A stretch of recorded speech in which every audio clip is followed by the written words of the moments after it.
Jadi saya akan review semua topik dari awal semester sampai dengan yang terakhir, yaitu inheritance. Kalau kita list tuh ada apa aja sih yang kita pelajari, masih ingat nggak? Ya, jasa-jasaan ya, yang awalnya ya. Elementary programming, apalagi? Methods and recursion, array, OOP, dan inheritance. Sebenarnya OOP juga sih, ya kan?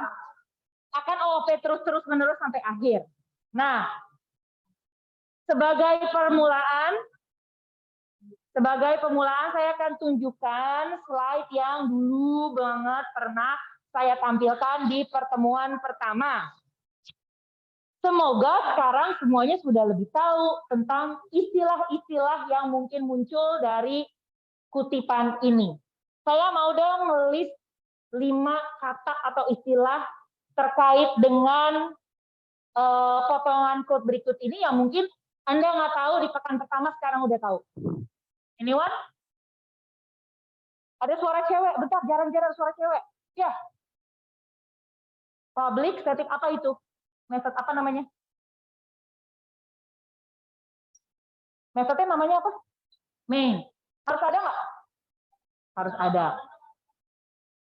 Betul. Itu tempat pertama kali mulai eksekusi ya Javanya. Terima kasih namanya hafalin. Yasmin, terima kasih. Next.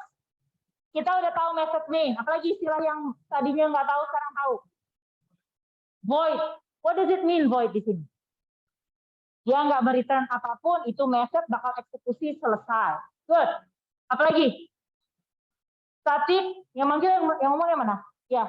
Oh, tunggu, saya mau ingat-ingat namanya. Itu Joshua. Kamu Joel. Oke. Apa tadi? Sorry.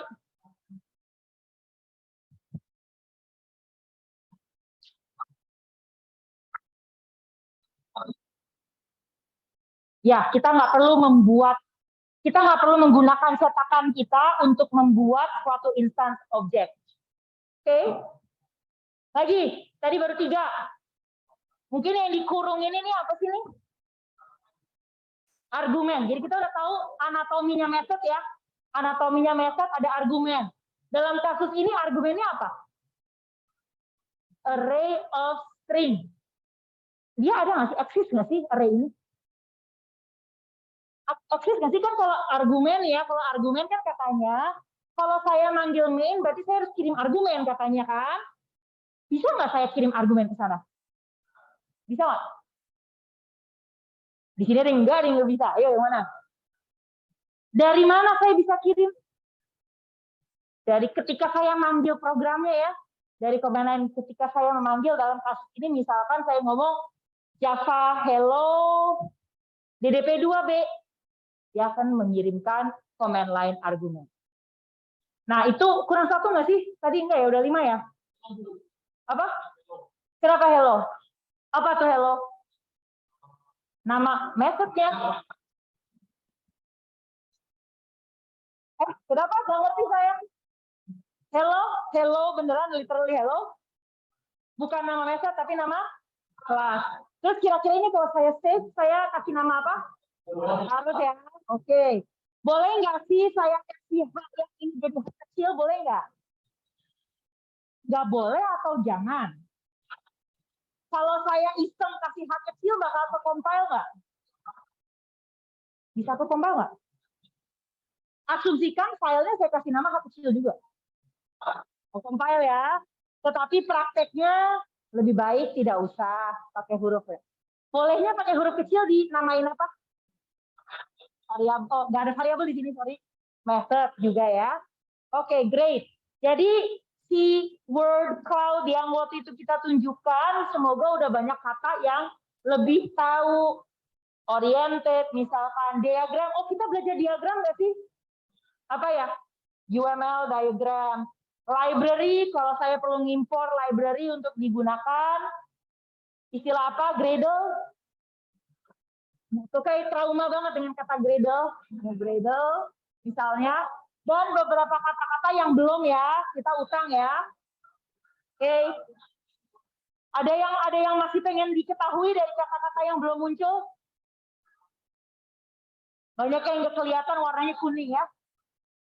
Oke, ada IDE di pojok kiri atas, tapi saya nggak pernah pakai IDE, jadi saya nggak tahu banyak. Oke, oke, kalau suaranya coba diturunkan, kalau nggak terekam juga ya. Oke, jadi kita menggunakan bahasa Java untuk memperkenalkan konsep OOP. Sekali lagi saya reiterasi bahwa kuliah DDP2 bukan ngajarin Java programming, tapi ngajarin OOP. Tetapi alasan kita memilih Java ada banyak nih. Kalau ingat di slide pertama banget, ini ada banyak slide-nya. Tetapi yang relevan dengan kuliah ini adalah satu, dia object oriented, selalu harus bikin minimal satu kelas. Itu kan berarti kan technical bikin satu cetakan ya, satu definisi objek. Kenapa sih kita maunya bikin kelas-kelas gitu?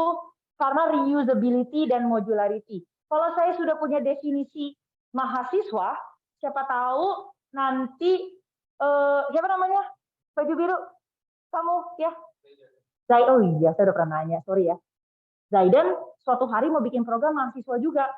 Bisa pakai ulang dong cetakan yang pernah saya bikin. Omong-omong, kalau sampai Zaidan mau pakai mahasiswa, tapi mahasiswa yang tadinya dibikin sama William, bisa dipakai, tapi kurang nih beberapa hal. Bisa kamu pakai nggak tetap punyanya William? Tapi harus diapain? Diapain? Diubah dikit, nggak, code-nya nggak boleh diudak-atik, pokoknya kelasnya dia udah jadi. Di-inherit, exactly. Bisa di-inherit, ditambahkan, dan seterusnya. Itu kenapa kita pakai untuk reusability. Yang kedua, interpreted. Kelihatan nggak sih bold yang saya sorot-sorot itu? Interpreted itu bold. Karena apa? Interpreted itu apa sih bedanya dengan compile? Program Java melalui dua proses. Yang pertama di-compile dulu, kedua di-interpret. Di-interpret itu artinya setelah di-compile dia jadi bytecode, baru dia jalankan. Gitu. Dan inilah yang jadi kalau program saya udah selesai di-compile, teorinya saya bisa taruh di mesin apapun, asalkan dia punya Java Virtual Machine. Asalkan dia punya Java Interpreter, saya bisa taruh di mesin jenis apapun. Dan ini terkait dengan yang terakhir, architecture neutral dan portable. Semua modularity yang kita sudah pelajari, kita juga sudah belajar tentang pembuatan kelas, reusability method, reusability class. Tujuannya semua untuk write once, run anywhere. Begitu. Jadi kalau bayangkan di dalam organisasi yang besar sudah punya suatu definisi tentang pinjaman. Bank ya ceritanya misalnya. Saya nggak perlu membuat definisi pinjaman setiap kali saya mau bikin program. Tetapi definisi pinjaman itu bisa saya reuse, bisa saya gunakan sebagai modul gitu ya, untuk berbagai jenis program. Ini saya nggak akan lama-lama ya. Sekarang tadi kita udah lihat ya tadi public class yang di depan tadi, ada beberapa poin yang perlu diingat lagi. Saya perlu bikin kelas. Kelas itu isinya banyak method atau satu method minimal, yaitu method main. Lalu setiap main itu pasti setiap method pasti memiliki statement-statement. Izinkan saya pesan sponsor selipkan di dalam ini, yaitu jangan lupa ikuti naming convention. Ini bukan merupakan salah satu kompetensi yang harus dicapai di kuliah DDP2, akan tetapi akan sangat dihargai oleh para calon employer ketika Anda lulus dari sini. Jadi, izinkan saya sedikit pesan sponsor untuk membiasakan diri menggunakan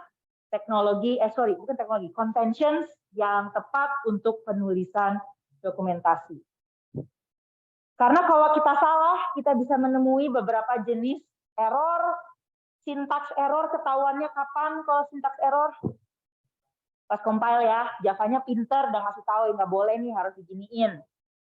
Tapi kadang-kadang ada yang kelewat, runtime error. Secara sintaks, no problem, tetapi ketika dijalankan, dia ngadat. Contohnya, 1 dibagi 0.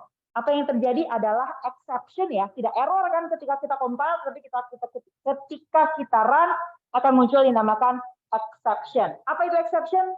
Silakan ditunggu di 3 minggu setelah UTS, kalau nggak salah. Lalu yang terakhir adalah logic error. Secara sintaks, no problem. Secara runtime, dia juga tidak menimbulkan exception.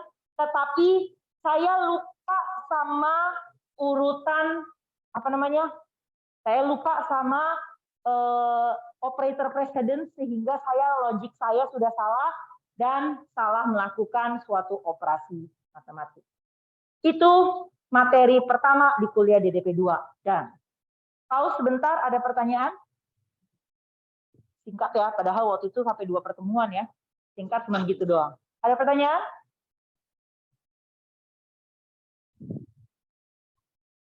Oke, kalau belum ada, kita udah tahu anatominya Java. Oke, tinggal coding dong, gampang ya tinggal coding.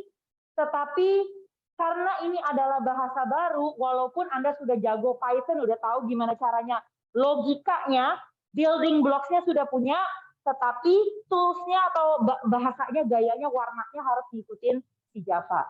Jadi kita, kalau Anda mau ingat, kita mempelajari 4 hal ketika saya memperkenalkan apa itu Java dan bagaimana membuat program Java. Basics, selections, kelas-kelas khusus, dan loops. Silakan dilihat list yang sudah saya compile tentang basics-nya. Kita belajar tentang identifier. Saya juga tadi ada pesan sponsor kalau identifier jangan pakai huruf besar katanya kan. Ini identifier, lalu variable declaration gimana caranya. Hati-hati dengan cara penulisannya. Lalu kita belajar tentang final. Kalau variabel bisa di finalin, artinya nggak boleh diutak-atik lagi. Dan waktu itu kita belajar scanner buat input. Sebelum saya ceritain apa itu object scanner ya. Sekarang udah lebih paham ya, scanner itu adalah suatu cetakan jenis barang namanya scanner. Saya minta satu dong, saya bikin satu, saya kasih nama input. Lalu kita juga belajar tentang operator matematis biasa, ada yang langsung dengan assignment, ada yang plus-plus, min-min, sebelum dan setelah. Kita juga belajar tentang selection. Sorry, ada yang ke-skip ya kayaknya. Oh ya, ada yang ke-skip. Yaitu, nanti kita akan review ini lagi di bagian inheritance ya, karena ada casting ya. Ini adalah casting antar primitive types ketika saya mau ganti ke antara jenis. Hati-hati kalau range-nya bertambah dan saya iseng mindahin dari yang range-nya besar ke range-nya pendek, ada kemungkinan saya kehilangan informasi. Karena double yang nilainya 3,6, ketika saya convert jadi int, dia jadi 3. 0,6-nya akan hilang. Selanjutnya kita juga belajar tentang selection. Selection ya, if else, karena mana ada ya program yang lurus begitu saja linear, jarang sekali. Kita sudah belajar ada beberapa hal, apa aja kita belajar, if itu harus ngecek suatu statement yang boolean. Jadi statement apapun yang kita gunakan untuk ngecek if itu harus memberikan return suatu boolean, jenisnya harus boolean. Saya bisa if else, multiple if else, dan switch. Saya pending di sini, kita sudah belajar switch yang standar. Ternyata sekarang di Java baru udah ada switch yang lebih canggih. Kalau nggak salah dulu siapa yang nyebut ya waktu chat Zoom itu ya, ada yang udah bilang bahwa ada switch terbaru, switch lambda. Kita akan bahas itu ketika nanti kita masuk ke generics ya di akhir semester. Switch ini yang standar yang kita lihat adalah yang bentuknya seperti ini dan sedikit kompleks dengan menggunakan break. Karena kalau breaknya nggak saya lupa, nggak saya taruh, ketika masuk ke case pertama dia akan lanjut terus sampai dia ketemu break. Dan ini bisa arguably sedikit kompleks. Jadi ada perkembangan baru di Java. Berapa sih kemarin tuh? 15 apa ya yang udah ada yang baru? Berapa? 19. Baru banget dong. Saya nggak tahu. Saya juga nggak tahu. To be very honest, saya belum pernah pakai, jadi saya nggak tahu persisnya. Kita akan bahas itu nanti ketika kita masuk ke generic di akhir semester. Dan kita punya default case yang kasarnya kalau dalam if else, dia else, everything else. Saya izin atur urutannya. Kita omongin loops juga. Loops dulu, sorry. Loops itu ya, namanya juga ngeloop. Hati-hati kalau sampai tidak selesai-selesai, kita bisa terjebak di infinite loop. Saya bisa pakai while, saya bisa pakai do while, saya juga bisa for. Bedanya, for bisa saya pakai hanya jika sudah fix berapa kali saya perlu ngeloop. Kalau yang while dan do while, saya belum tentu saya sudah tahu berapa kali ngeloop. Kalau while dia akan ngecek kondisi dulu dan kalau tidak terpenuhi dia nggak jalan. Kalau do while dia akan mengeksekusi paling nggak sekali dulu sebelum dia ngecek kondisi. Tetapi kalau saya punya loop, apalagi loop in loop atau embedded loop, hati-hati, saya juga bisa menambahkan beberapa keyword yang bisa membantu alur program saya untuk nge-skip loop-loop tertentu. Bedanya kalau break dia akan langsung menghentikan loop yang sedang berjalan. Jadi kalau misalnya ini kan yang lagi berjalan loop yang ini ya, while number less than 20, kalau saya nge-break dia akan langsung keluar dari loop. Sedangkan kalau yang ini, yang continue, while-nya kan tetap yang ini ya, loop-nya tetap yang ini. Ketika saya ketemu continue, dia akan nge-skip remaining statements yang ada di dalam loop, tetapi dia akan berhenti di sini, dia nggak akan keluar. Jadi di iterasi selanjutnya dia lanjut nge-loop.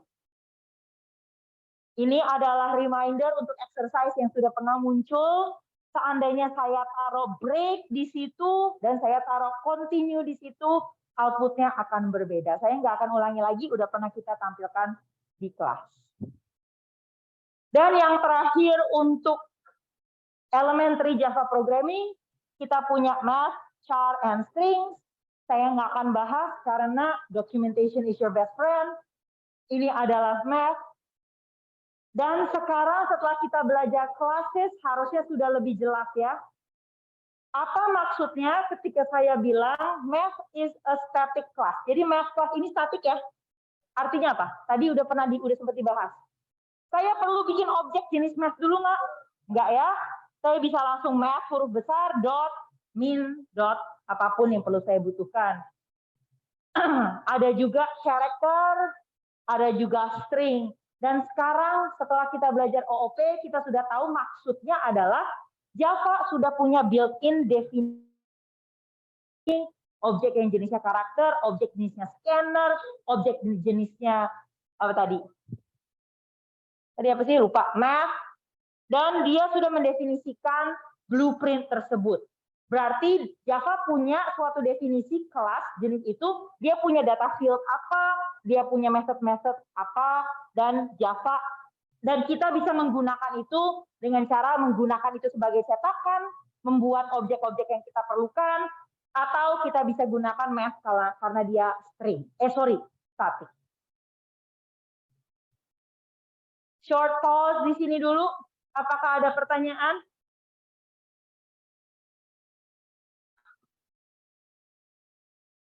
Oke, untuk method, kita sekarang asumsinya sudah tahu statement-statement Java ya.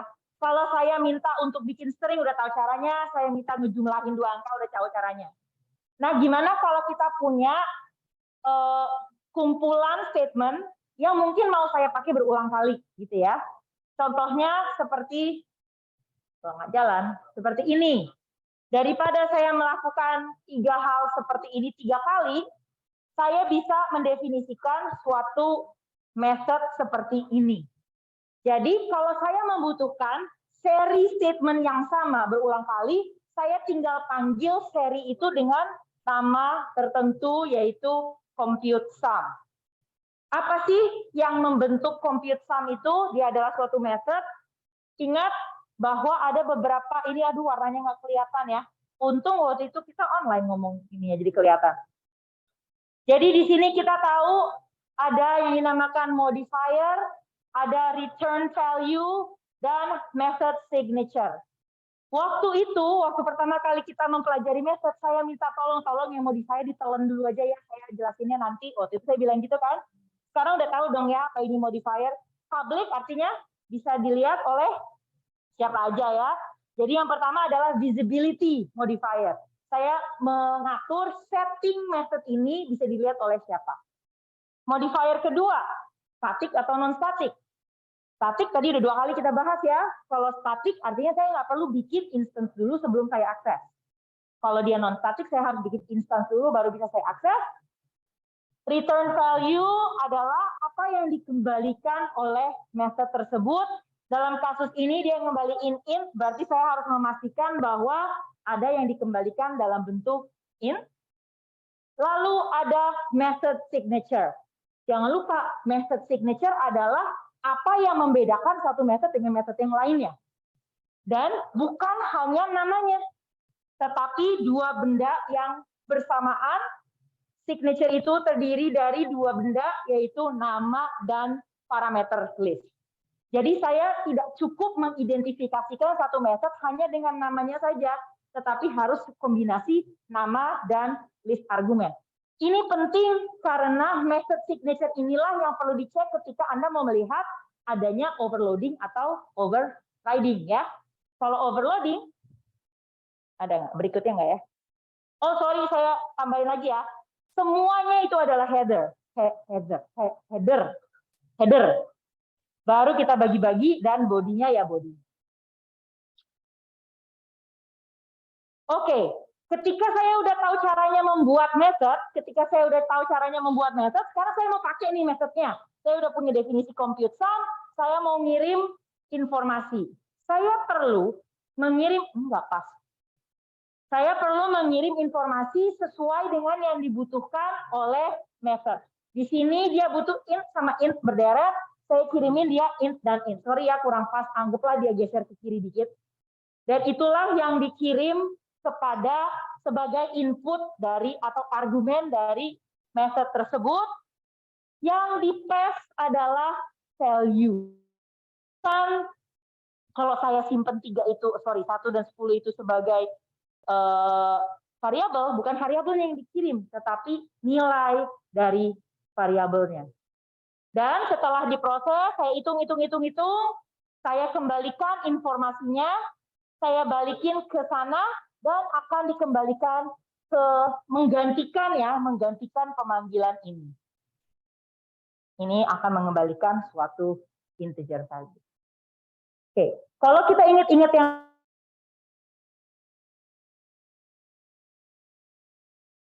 itu penting karena itu yang akan menjadikan suatu method unik ya. Kita bisa membedakan method A dan method satu dan satunya itu dengan signature, tidak hanya nama. Karena kita bisa overload. Kita bisa membuat definisi method dengan nama yang sama, tetapi argumen listnya beda. Ini namanya overloading. Jumlah argumennya bisa berubah, tipe data dari argumennya bisa berubah. Tapi namanya tetap sama. Jadi di sini kelihatan ini sama-sama match, tapi jumlah argumennya beda. Ini juga sama-sama match, tetapi jenisnya beda. Pernah ada yang tanya kalau nggak salah di kelas, ngaruh nggak Bu urutannya? Misalnya int dulu lalu double dulu. Ngaruh ya.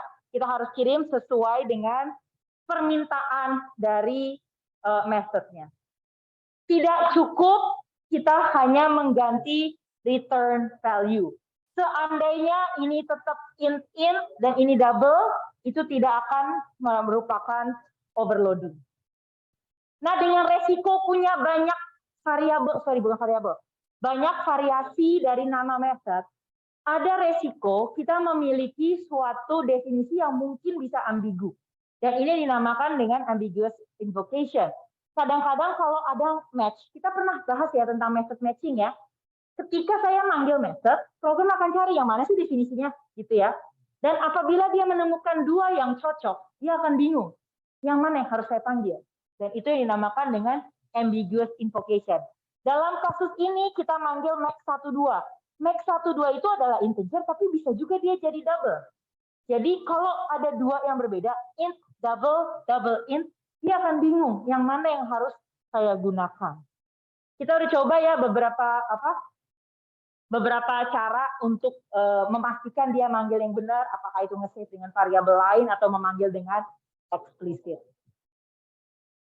Jadi kalau sekarang kita udah tahu caranya menggunakan method, ya udah Bu, gampang. Kalau nanti suatu saat nanti saya perlu melakukan jumlahkan, dan kalikan, saya bisa buat method yang jumlahkan, kalikan, dan saya pakai setiap kali saya perlu melakukan jumlah kali, gitu ya. Nah, terus kalau misalnya saya perlu melakukan jumlah kali 1000 kali, jumlah multiply gitu ya, biar saya nggak ngomong kali-kali gitu ya. Jumlah multiply dan perlu saya lakukan 1000 kali. Saya bisa pakai loop ya, kita udah tahu caranya ya sekarang ya. Tapi saya juga bisa gunakan Strategi lain, apabila saya perlu melakukan pemulangan, saya nggak tahu kenapa rekursi selalu menimbulkan reaksi setiap kali saya sebutkan. Nah, ini memang suatu mindset. Gimana caranya? Saya ingat banget dulu apa sih waktu saya pertama kali ngambil DDP dijelasin divide and conquer gitu.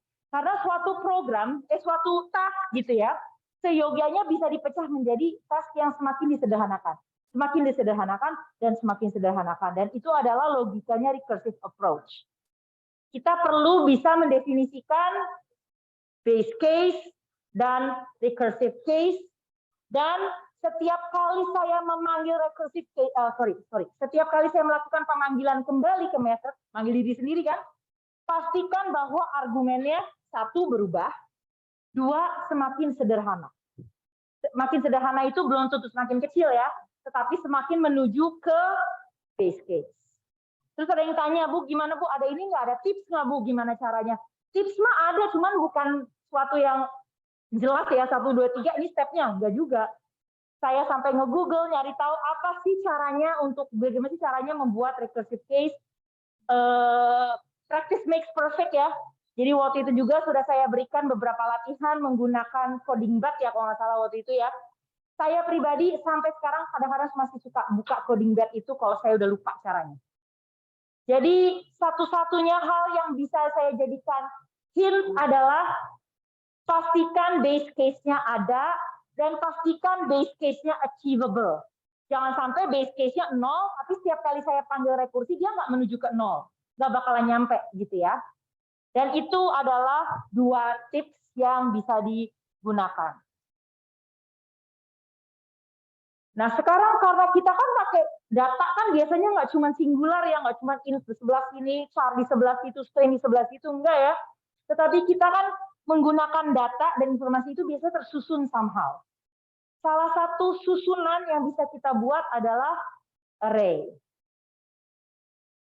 Array itu akan menyimpan suatu jenis data, nggak boleh beda-beda, cuma boleh satu jenis data, misalnya sama-sama string, sama-sama integer, tetapi mau saya taruh berurutan. Dan di sini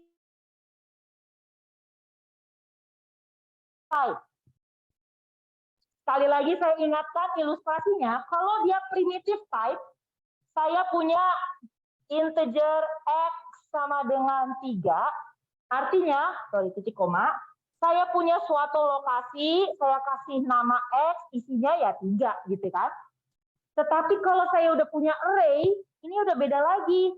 Misalkan saya punya integer array, namanya saya kasih nama y, sama dengan, new integer isinya 3 gitu ya. Si y ini bukan berisi array-nya, tapi berisi suatu hash code yang bisa saya pakai untuk nyari di mana sih di dalam memori saya menyimpan 3 buah integer yang berderet. Dan inilah yang menjadi hal menarik ya tentang data type di dalam Java, karena ketika dikatakan Java pass by value ya, ini yang dikirim value-nya, tapi value-nya kebetulan nunjuk ke suatu tempat, nunjuk atau panah ke suatu tempat. Sehingga kalau saya lagi nge-pass ke method, problemnya adalah value yang dikirim adalah panah ke suatu tempat, alamat ke suatu tempat, dan di situ hati-hati ketika kita lakukan passing. Saya akan cepat-cepat ya, ini kan cuma sintaks ya, kita akan pass. Tetapi hal unik tentang array di dalam Java adalah instead of saya nge-loop pakai for atau mungkin while atau apapun looping yang kita sudah ketahui, saya juga bisa melakukan for each dengan mengekstrak elemennya satu persatu.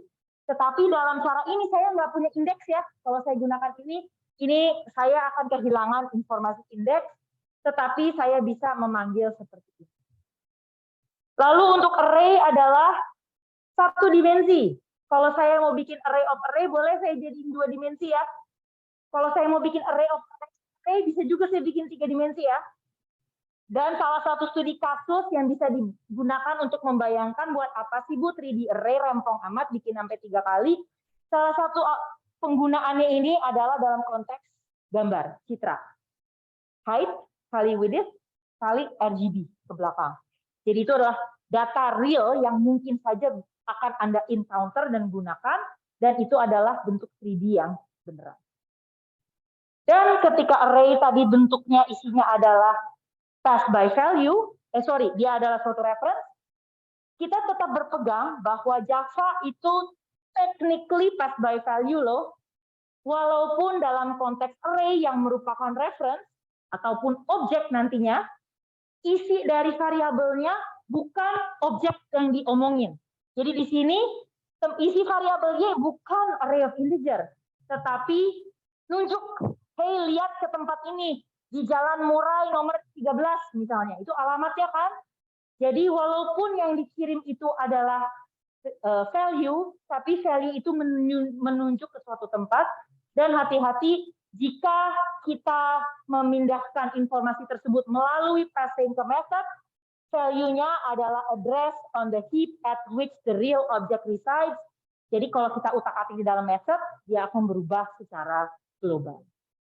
Object and classes adalah prinsipal dari OOP yang menjadi inti dari kuliah DDP 2. Saya udah pernah sebut ya, bahwa dulu zaman saya ngambilnya, tahun X dulu, judul kuliah ini bukan DDP 2, melainkan DPBO, Desain Pemrograman Berbasis Objek. Dan inilah poinnya. Intinya adalah, selayaknya kita punya objek di dalam dunia nyata, saya sekarang mau meng-create suatu dunia virtual, universe, di mana saya punya objek-objek yang saling berinteraksi. Jadi kan saya punya data, bisa saling bertukar, bisa saling mengedit, bisa dan seterusnya. Dan saya ingin semua kelas yang saya buat berkelakuan seperti yang saya mau. Berarti saya bisa bikin objek apapun yang ada di dunia ini yang saya butuhkan untuk universe saya. Kelakuannya belum tentu sama dengan yang ada di dunia nyata, tapi that's not the point. The point is saya bisa mendefinisikan payung, kucing, telepon, apalagi sih, boneka, dan seterusnya sesuai keinginan saya. Caranya adalah saya perlu melakukan identifikasi apa saja yang dia miliki, atributnya apa saja, dan apa saja yang bisa dia lakukan, atau kemampuan dia apa saja. Lalu saya bisa mendefinisikan apa yang dia punya sebagai data field, dan apa yang bisa dia lakukan sebagai method. Ini adalah definisi objek cube dalam kasus ini. Bisa juga saya bikin umbrella, bisa saya bikin boneka, dan seterusnya sesuai kebutuhan program saya. Data field-nya butuhnya apa aja, dan metode-nya apa aja yang bisa dia lakukan. Dan saya perlu menghidupkan dia, membangkitkan dia, menggunakan konstruktor. Jadi ini adalah metode spesial yang saya panggil ketika saya lakukan nyetak. Saya punya cetakan ya, saya bikin objek-objek yang akan berinteraksi di dalam universe program saya. Dan kita udah bahas berbagai macam perintilan yang tidak akan saya ulang di kelas kali ini. Gimana caranya saya dapat mendefinisikan suatu objek agar fleksibel, tetapi juga mengidentifikasi, tetapi juga unik untuk definisi objek dengan objek lainnya. Kebetulan kita juga memperkenalkan UML class diagram untuk membantu mendefinisikan atau menjabarkan program kita kepada orang lain. Ini adalah penjelasannya. Kita tahu beberapa hal, pakai minus, pakai plus untuk menunjukkan visibility. Visibility yang tadi dibahas, mau public kayak, mau private kayak, mau default kayak. Constructor adalah yang tadinya, method spesial yang saya panggil ketika saya mau bikin benda baru. Dan kalau saya lupa atau saya enggak membuatkan konstruktor baru untuk kelas saya, Java akan nambahin yang tanpa argumen secara default. Tapi kalau saya bikin paling enggak satu konstruktor, Java pikir saya nggak perlu dan dia nggak akan menambahkan secara default. Kalau saya sudah punya definisi kelas saya, ya kelas itu bisa saya pakai untuk mencetak objek. Ini saya punya cetakan. Lalu saya bikin objek. Saya punya cetakan cube, saya bisa bikin cube-cube yang saya butuhkan. Sama dengan array, dia juga merupakan reference type. Jadi kayak gini. Kalau saya punya objek, isi variabelnya adalah suatu hash code yang menunjuk ke lokasi di memori tempat dia ada, tempat saya nyimpen objek tersebut atau definisi objek tersebut, sehingga kita tetap boleh ngotot bilang kalau Java itu space by value, tetapi ketika saya bermain dengan reference type, yang di space itu adalah alamat. Tentu saja kalau saya bikin program nggak mungkin cuma satu objeknya. Well, mungkin sih, mungkin aja. Tapi biasanya enggak. Saya punya lebih dari satu method yang saling berinteraksi ketika saya membuat universe atau dunia program saya. Bagaimanakah dia berinteraksi?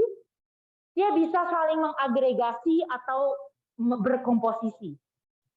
Pada pelaksanaannya, implementasi agregasi dan komposisi itu kurang lebih sama dengan cara saya punya objek car yang memiliki engine. Kemungkinan besar engine akan menjadi data field-nya car. Begitu pula ketika saya bilang car mengagregasi penumpang. Kemungkinan besar di dalam objek car ada data field jenis passenger. Implementasinya sama saja, perbedaannya terletak antara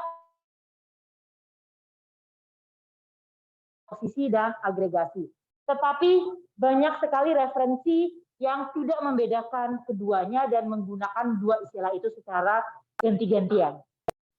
Tetapi ini bisa menjadi pegangan dari kita bahwa asosiasi adalah relasi antara dua kelas, ada aggregation, dan komposisi adalah yang lebih strict ya rule-nya ya. Kalau agregasi itu adalah has a relationship, composition adalah part of relationship. Dan kita udah belajari ini ya, apa namanya, parking lot analogy, suatu tempat parkir, kalau nggak ada mobil dia tetap parking lot, berarti dia mengagregasi mobil. Mobil nggak punya mesin, itu nggak jalan, jadi mobil, sehingga mobil composed of, tadi apa, road engine ya tadi saya bilangnya. Ya. Dan seperti yang sudah kita pelajari sebelumnya, Java itu menyediakan banyak kelas-kelas yang udah jadi, nggak perlu kita bikin lagi, termasuk wrapper classes. Kalau sebelumnya kita masih main dengan primitive data, yaitu primitive data tuh yang kayak gitu ya, ternyata Java juga menyediakan wrapper class atau definisi kelas untuk membuat objek sejenis dengan primitive data, tapi bentuknya objek. Jadi saya nggak lagi menyimpan data seperti itu, tetapi saya menyimpan sebagai reference menunjuk ke objek yang isinya integer, double, dan seterusnya. Kenapa sih kita perlu wrapper class ini? Karena nanti ketika kita belajar collections, mungkin pernah dengar ArrayList yang saya sempat sebut ya, ArrayList, hash map, dan segala macam itu, dia nggak mau diisi dengan reference type. Dia hanya bisa diisi oleh wrapper class. Oh, kenapa gue harus ribet gitu? Tenang aja, karena antar wrapper class dan primitive class itu bisa kita bolak-balik, bisa saling bertukar dalam proses auto-boxing dan unboxing. Auto-boxing primitive to object, jadi tadinya cuma angka aja nih, angka 1. Karena saya bungkus, auto-boxing, saya bungkus, saya kotakin, dia jadi objek double, gitu misalnya. Tadinya double integer, double primitive. Sebaliknya, kalau saya mau unboxing, saya punya objek double, huruf gede, D-nya, saya buka, saya unbox, saya ambil nilainya saja. Dan kalau saya sudah punya semua definisi kelas, kita punya banyak cara untuk memainkan objek yang saya buat sepanjang program ya. Misalnya di awal program saya bikin mahasiswa, tetapi ternyata sambil jalan, oh dia ininya berubah, ternyata namanya berubah, dia berubah menjadi yang tadinya namanya siapa, dia nggak suka nama itu, dia ganti. Atau mungkin ada mahasiswa yang ternyata dia out dari UI, balik lagi terus ganti NPM-nya misalnya. Jadi objek itu bisa diubah, bisa kita manipulasi, bisa kita utak-atik sepanjang jalannya program, kecuali apabila objeknya bersifat immutable. Immutable artinya nggak bisa diubah lagi. Kalau misalnya Lucinda sudah punya NPM 22 sekian-sekian, nggak boleh berubah sepanjang objek itu hidup di dalam program saya.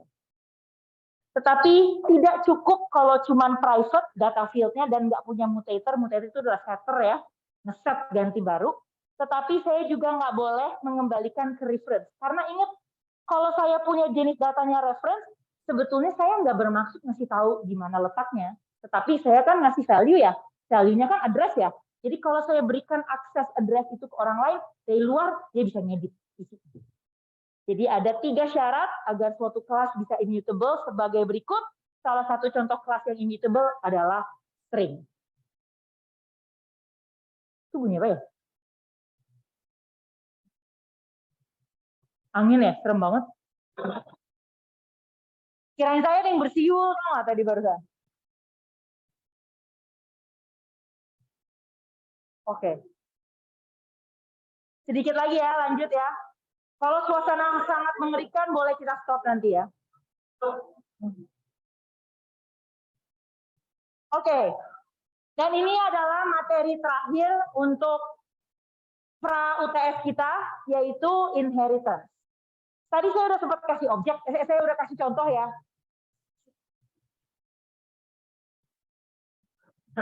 Serem banget ya.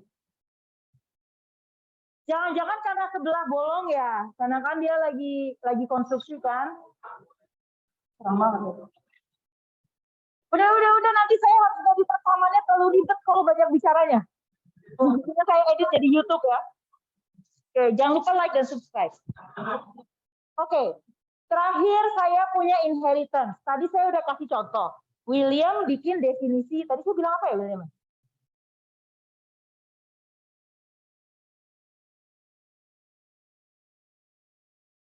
Mau dipakai nih sama yang belum pernah saya pakai namanya.